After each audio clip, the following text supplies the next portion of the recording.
Happy Frugal Friday. Welcome to your weekly dose of frugal inspiration. My name is Kate.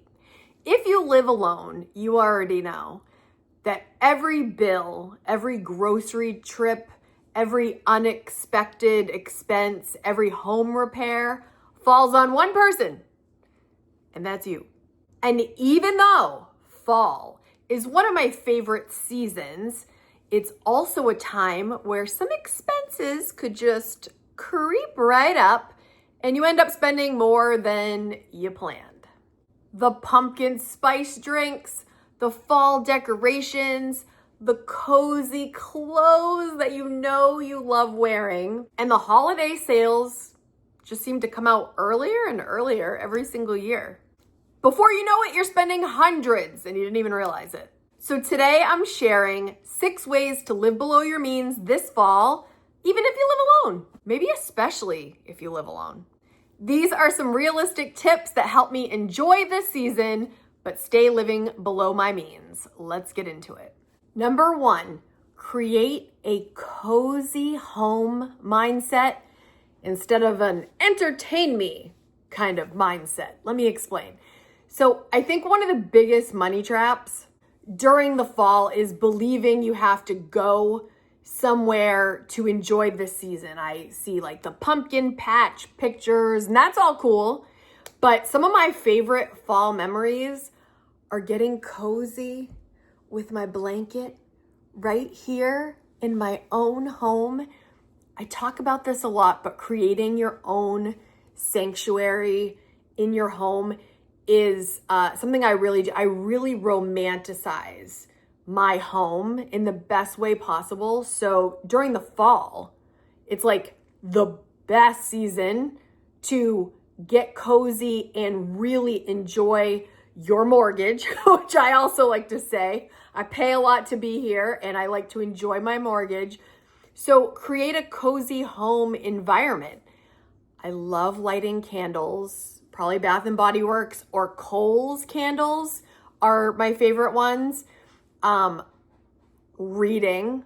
Guys, I'm gonna, at the very end of this, share with you 8 books that I would highly recommend at the end of the video. Stay till the end if you want the book recommendation. If you don't want to hear about that, you can click on out, but I'll save those for the end. But I've been really into reading lately. I'm on book 33 of the summer,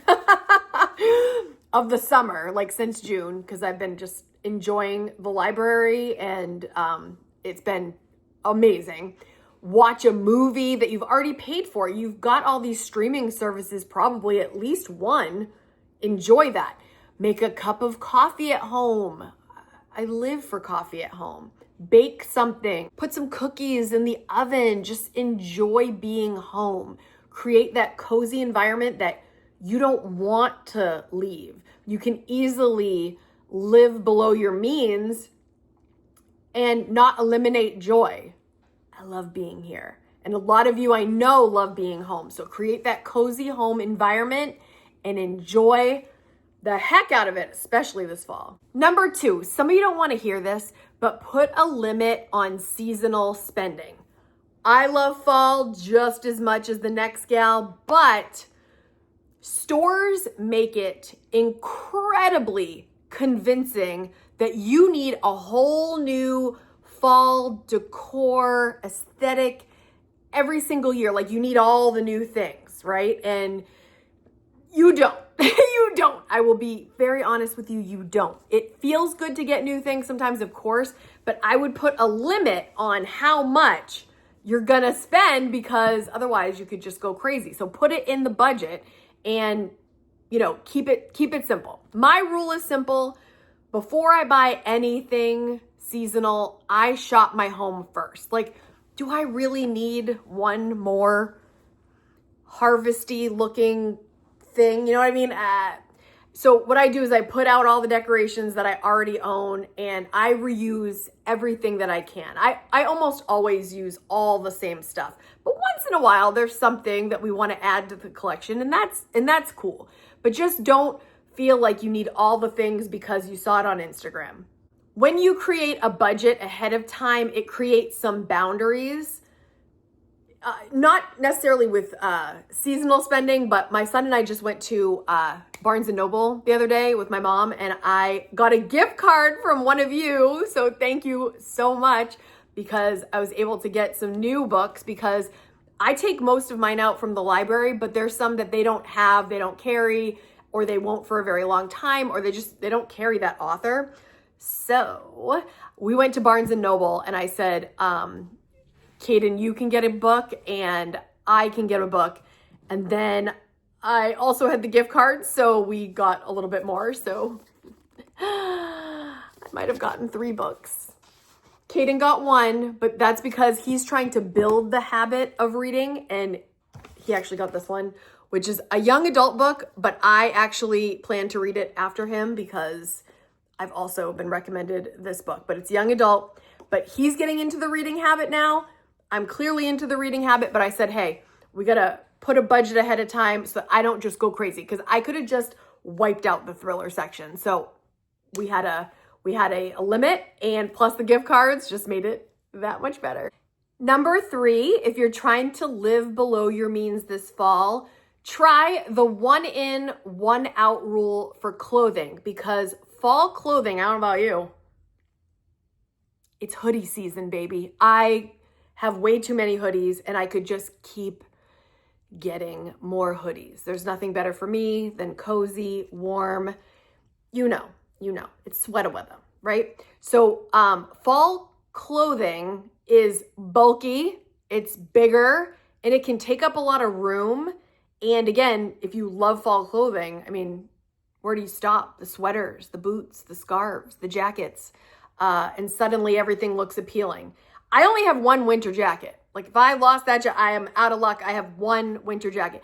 Do you guys have more than 1 winter jacket? Can you let me know in the comments? Like, do you have like a fancy one, a snow one? Like I have 1.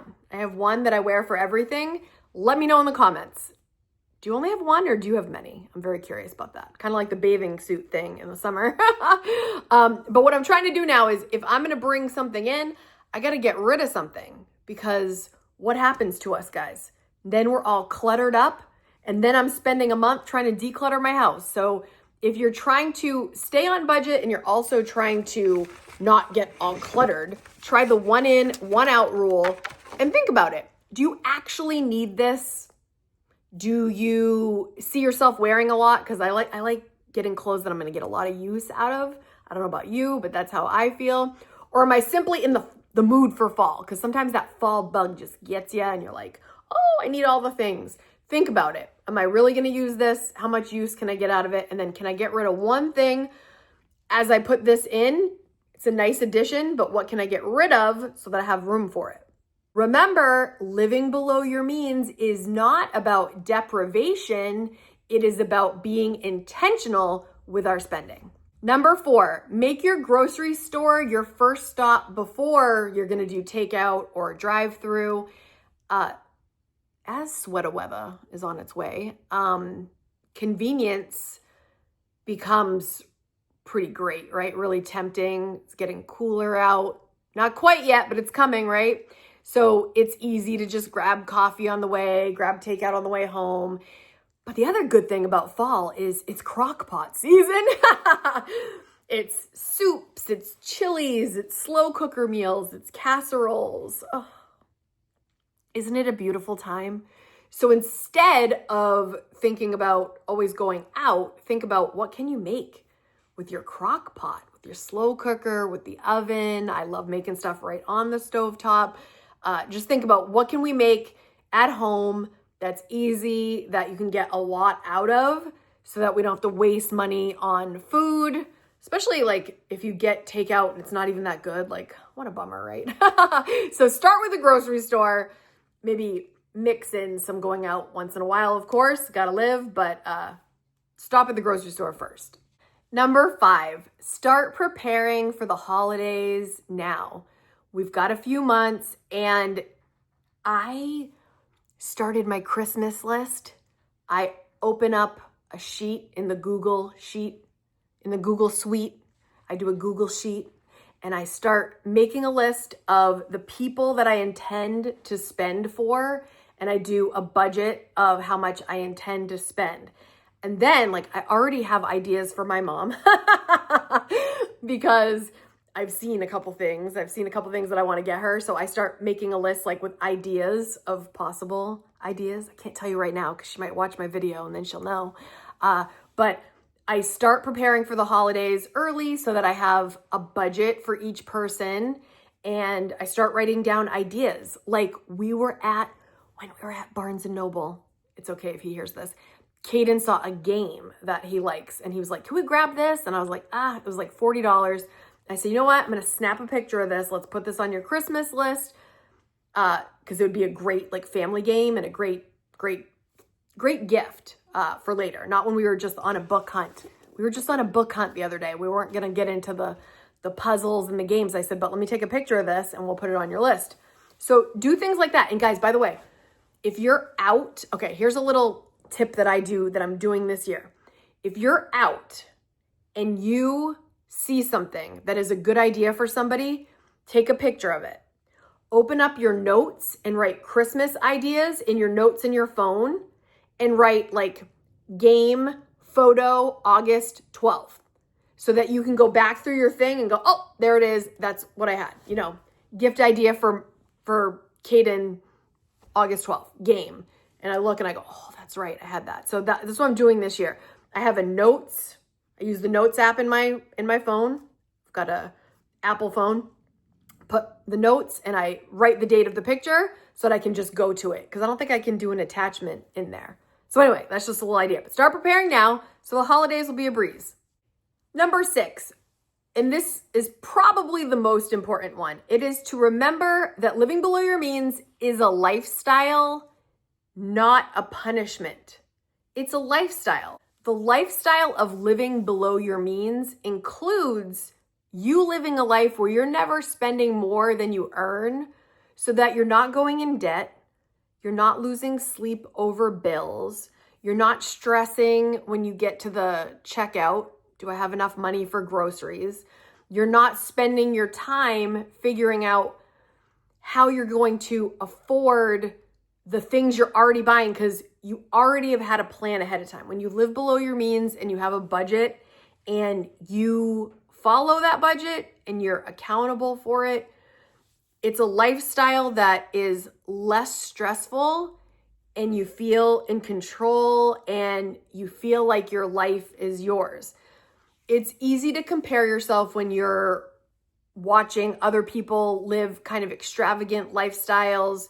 You're seeing social media, you're seeing these impeccably decorated homes, these sparkling new cars, and that's not really realistic for a lot of people. It can be, but for you, you got to just kind of take a step back and decide what it is that you really want. Because I think a lot of people get amped up about what other people have, and is that even what you really want? And a lot of the stuff that people post, guys, is for clout. It's for, to be seen in that way. And some people are drowning in debt because of it. They're going into debt over things they can't afford. So when you live below your means, you give yourself options. You've got wiggle room. I always say, if you spend this and you spend less than this, you've got that margin. And that margin is what gives you power to make choices and not be reactive to, well, I have to do this job because otherwise I can't pay my bills, or I have to take on this gig or else I can't have this. It gives you power. It gives you control. And living below your means is just the answer to a lot of things. So if you are looking for more content on living below your means, I have a whole playlist. Type in Kate Kaden living below your means, or I'll leave that list on the end screen when we get to the end here so that you can have more ideas. Because I want you to remember, it's a lifestyle, not a punishment. We enjoy living this way. It's a choice, and it's on purpose, and it's intentional. Now is your turn. Please leave us a suggestion, a tip, something that works for you, something that helps you live below your means in the fall so that we can read through and get more ideas. Guys, Now I'm going to give you some book recommendations, especially if you love thrillers, mystery, that kind of thing. If you don't want to read any of these and you're done, I bid you adieu. I wish that you have a great day.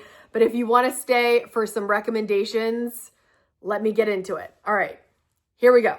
So Frida McFadden is my favorite. I love her so much. Frida McFadden, this is The Inmate. This was excellent.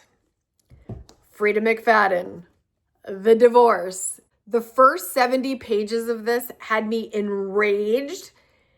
And then, if you know Frida, she takes some twists and some turns. I already talked about this one earlier, but Dear Debbie, I love it when Debbie in this case is like speaking truth, and it's fantastic. Love these. So Frida McFadden, if you've never read thriller books, is my one that I would say deep dive into her because she is amazing. All right, here are two that were excellent, but wasn't you have to run to the library and get it. But I got Rachel Hawkins, The Heiress. I very much enjoyed this. This was my first Rachel Hawkins book. Just the Nicest Couple. This is Mary Kubica. She's very good. I've read a couple others from her. This was good. I enjoyed it very much. As you can, Slate is doing his scratch pad. But as you see, these are the large print. Love a large print. These two blow your mind, twists and turns. This one I literally read in one day. This one's called Kill for Me, Kill for You by Steve Kavanaugh. First time I ever read his books. I will be reading more. I couldn't put it down. I read it on a Saturday. I read it cover to cover, just start to finish. Couldn't put it down. Excellent. Excellent, excellent. Riley Sager. This is my second or third book from Riley Sager. The only one left. It takes place in Maine, where I'm from. Again, so good. This is so good. Now, this one is not a thriller. I don't even know if it's put in the thriller category, but The Mad Wife by Megan Church. It is, I loved it. I've told you guys this before, but I love 1950s traditional wife literature. It intrigues me, that time period. I don't want to live in it again, but the way that things were then, I love talking about it. So this was excellent. Highly recommend. The one I'm reading now, Everyone is Lying to You. This is about a traditional wife, which is called trad wives. Have you guys heard of the trad wives movement? Again, not something I live, but something I love reading about. And this is about a trad wife influencer with lots of twists and turns. And I just got going on this one, so I'm very excited. I've got Jennifer Hillier, The Butcher. This is one I have not read. These are on my TBR. That's the to be read list. And this one I got at Barnes & Noble the other day, and she's actually coming to Barnes & Noble. And I kind of would like to go listen to her. That would be really cool when you get to meet an author in person. And I've also heard this one, Look Closer by David Ellis, is fantastic. These are the regular size print, you guys, but I'm going to be okay. And then Kaden got this one, and he is loving it so far, and I heard it's really good. But it's technically under young adult, so I don't know. Listen, that's where I'm at. If you guys have a good thriller recommendation, let me know, because I'm on a roll, and I love it. And guys, thanks for being here. I'll see you in the next video. Bye.